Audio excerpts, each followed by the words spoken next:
قرآن اسلام religion کا سب سے ضروری حصہ ہے۔ شاید آپ کو پتہ بھی نہیں ہوگا کہ یہ کتاب جو آپ کے گھروں میں رکھی ہے اس میں کتنے راز چھپے ہیں۔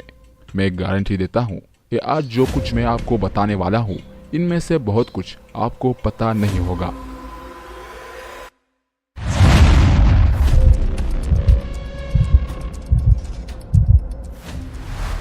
مکہ کے نزدیک ایک پہاڑ ہے جسے ماؤنٹ ہیرا کہا جاتا ہے۔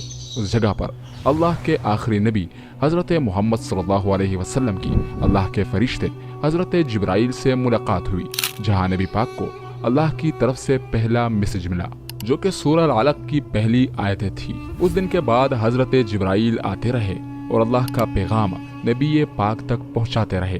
نبی پاک نے اللہ کا پیغام لوگوں تک پہنچایا اور لوگ مسلمان ہوتے گئے۔ جیسے ہی کوئی پیغام اللہ کی طرف سے آتا تو نبی پاک اسے اپنے صحابہ کو بتاتے۔ صحابہ جیسے ہی اس پیغام کو سنتے تو اسے فوراً یاد کر لیتے یا پھر کھجوروں کے پتوں اور پتھروں پر لکھ لیا کرتے تھے۔ یہ سلسلہ 23 سالوں تک چلا۔ آخر 63 سال کی عمر میں نبی پاک اس دنیائے فانی سے چل بسے۔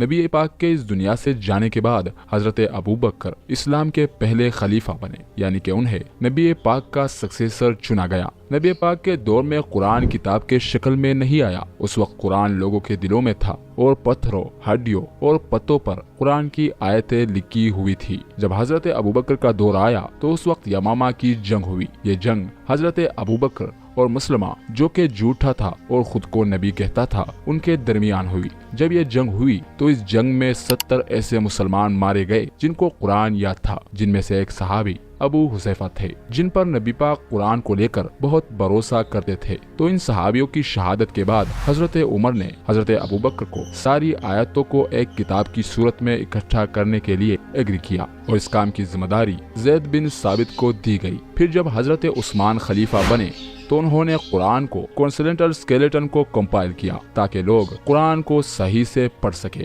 جب سے یہ قرآن کتاب کی شکل میں آیا ہے اس نے اپنے خاص ہونے کا ثبوت دیا ہے۔ جیسے جیسے سائنس گرو کرتی گئی قرآن کے راز ہمارے سامنے کھلتے گئے۔ جس لینگویج میں قرآن نازل ہوا ہے یہ عربک لٹریچر کی سب سے بہترین اور پرفیکٹ شکل ہے۔ اس کتاب کا ہر لفظ اور سینٹنس اپنے معیار پر پورا اترتا ہے۔ یہ کتاب ایک ہی سبجیکٹ کو بار بار ریپیٹ کرتی ہے اور ہر بار اس کی ڈسکرپشن نئے سرے سے نکل کر آتی ہے۔ اس کے سارے الفاظ بڑی ہی خوبصورتی کے ساتھ ایک دوسرے کے ساتھ بنے ہوئے ہیں۔ اس کتاب کو آج 1400 سال ہو چکے ہیں اور آج تک اس لیول کی کتاب نہیں بنی۔ اس طرح کی کتاب انسان کے لیے لکھنا امپوسیبل ہے۔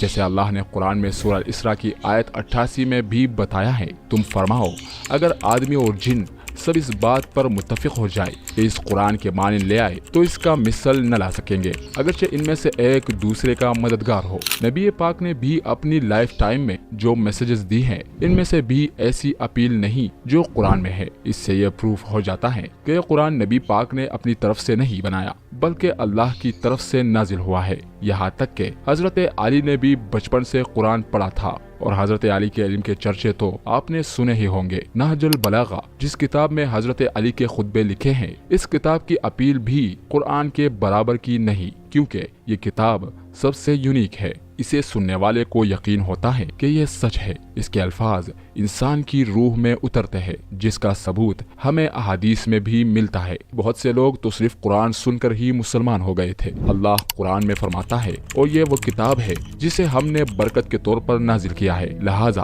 اس کی پیروی کرو اور تقوی اختیار کرو تاکہ تم پر رحم کیا جائے۔ قرآن پڑھنے سے آپ کے برین میں کتنے ڈسٹریکٹلی چینجز آتے ہیں آپ کو پتہ بھی نہیں ہوگا۔ ایک ریسرچ کی گئی تھی جس میں پتہ چلا کہ قرآن پڑھنے سے ڈپریشن اور انگزائٹی دور ہوتی ہیں۔ اس ریسرچ کا لنک آپ کو ڈسکرپشن میں مل جائے گا۔ اس ریسرچ میں ڈیفرنٹ ٹائپس کے لوگوں کو آبزرو کیا گیا، جیسے اسٹوڈنٹس، پریگننٹ وومن، اور یہ پتہ چلا کہ قرآن پاک پڑھنا انسان کے لیے کسی تھراپی کی طرح ہے جو ڈپریشن اور انگزائٹی کو دور کرتا ہے۔ قرآن نے over the time Muslim civilisations کی مینٹلی سچویشن کو بہتر کیا ہے۔ قرآن کی صرف رائٹنگ ہی یونیک نہیں ہے بلکہ اس میں کئی سوالوں کے جوابات چھپے ہوئے ہیں جن کا جواب سائنس کو اب جا کر پتہ چلا ہے، لیکن قرآن نے یہ سب